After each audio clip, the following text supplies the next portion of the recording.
Hello students, welcome again to my channel. मेरा नाम अखंड प्रताप सिंह है। आज हम लोग क्लास 12th का first chapter electric charge and field का एनसीईआरटी का 5th क्वेश्चन सॉल्व करने जा रहे हैं। ठीक है, आइए स्टार्ट करते हैं। तो according to this question, when a glass rod is rubbed with a silk cloth, charges appears on both.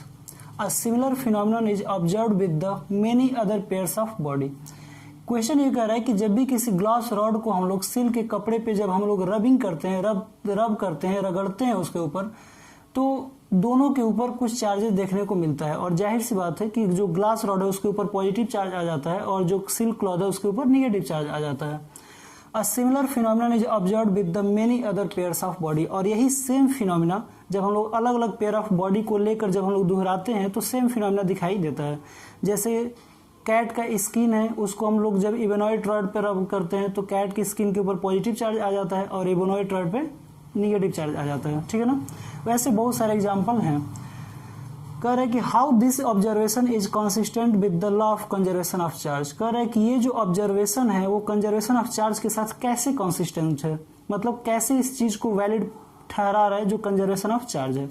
तो इस क्वेश्चन को समझने से पहले हमें कंजर्वेशन ऑफ चार्ज के बेसिक डिफिनेशन के बारे में पता होना चाहिए, क्योंकि उसी के ऊपर बेस्ड ये क्वेश्चन है। तो कंजर्वेशन ऑफ चार्ज को हम लोग दो तरीके से डिफाइन कर सकते हैं। पहला जो डिफिनेशन होता है कंजर्वेशन ऑफ चार्ज का, कि charge can neither be created nor destroyed, it can transfer one body to another body. Charge को नहीं तो हम उत्पन्न कर सकते हैं और नहीं उसको नष्ट कर सकते हैं।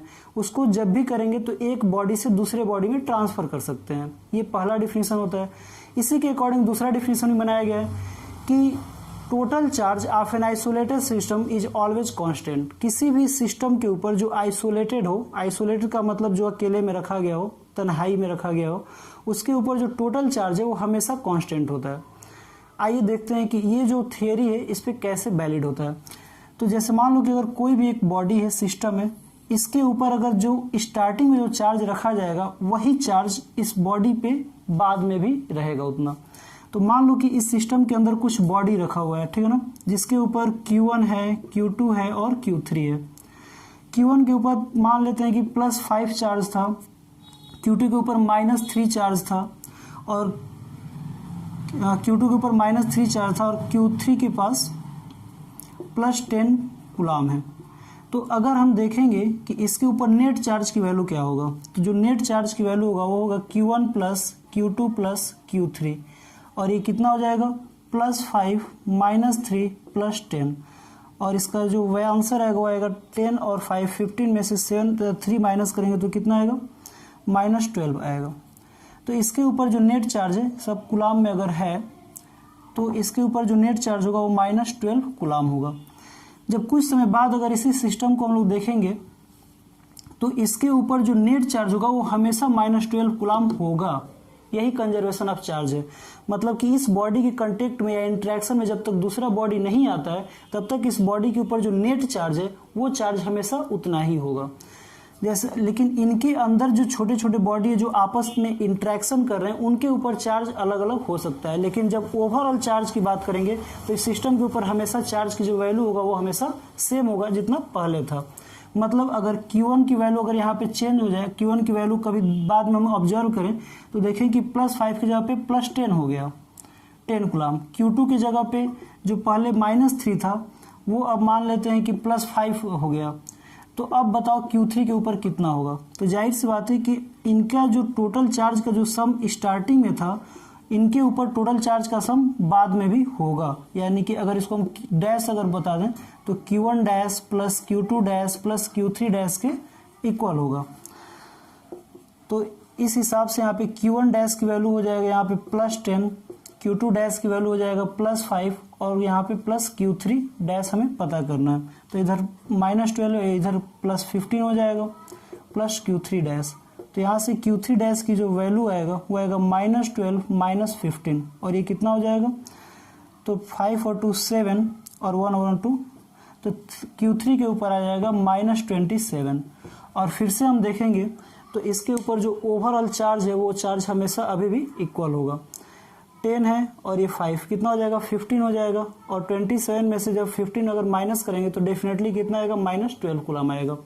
तो वही मैं बताने की कोशिश कर रहा हूँ कि किसी भी सिस्टम के ऊपर जब तक वो सिस्टम आइसोलेटेड में है तब हम कह सकते हैं कि उस सिस्टम के ऊपर जो हमेशा जो चार्ज होगा, नेट चार्ज, वो हमेशा सेम होगा। लेकिन यहाँ पे तो जो दो बॉडी है वो एक दूसरे के इंट्रैक्शन में आ रहा है, तो बिल्कुल इंट्रैक्शन में आ रहा है तो जितना एक बॉडी के ऊपर पॉजिटिव चार्ज क्रिएट होगा उतना ही दूसरे बॉडी के ऊपर क्या होगा, निगेटिव चार्ज क्रिएट होगा। और अगर दोनों बॉडी पे स्टार्टिंग में अगर न्यूट्रल था तो बाद में भी इन दोनों चार्जेस का जब सम करेंगे तो क्या आएगा, न्यूट्रल आएगा। मतलब कि नए तरह का कोई चार्ज हम क्रिएट नहीं कर सकते हैं। अगर स्टार्टिंग में न्यूट्रल है तो दोनों बॉडी के ऊपर का जो चार्ज है उसको सम करेंगे तो डेफिनेटली वो क्या आएगा, न्यूट्रल आएगा। क्योंकि एक बॉडी के ऊपर जितना पॉजिटिव चार्ज होगा सेम उतना ही नंबर में दूसरे बॉडी के पास निगेटिव चार्ज होगा। क्योंकि अगर बॉडी अगर न्यूट्रल है तो जाहिर सी बात है कि किसी भी बॉडी में, आप लोग पता होगा कि केमिस्ट्री में आप लोग पढ़े होंगे कि जो एटम होता है, everything is made of atom, और एटम के पास दो तरह के फंडामेंटल पार्टिकल होते हैं, एक इलेक्ट्रॉन होता है, दूसरा प्रोटॉन के होता है।